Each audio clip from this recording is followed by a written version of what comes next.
ఎప్పుడు చూసినా నవ్వుతూ ఉండేవాడివి. ఒక అమ్మాయి కోసం ఇలా అయ్యావేంటి? నిన్ను ఇలా చూస్తుంటే చాలా బాధగా ఉందయ్యా కోటి. నీ గురించి చాలా అనుకున్నాం. कितना समझदार समझते थे हम तुम्हें. एक दिन बहुत बड़े हीरो बनोगे. ఏంటిది కోటి? ఏ తాగితే తప్పేంటి? సీతామహాలక్ష్మి మోసం చేసింది కాబట్టి తాగాడు.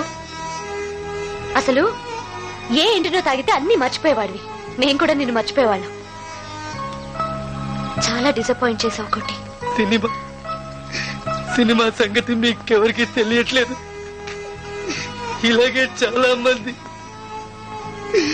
ఆ అమ్మాయి బతుకు కోసం ఆ అమ్మాయి వెళ్ళిపోయింది. ఆ అమ్మాయి లేకపోయేసరికి తట్టుకోలేక వీళ్ళ మందు పెద్ద హీరో అమ్జద్ భయ్య హీరో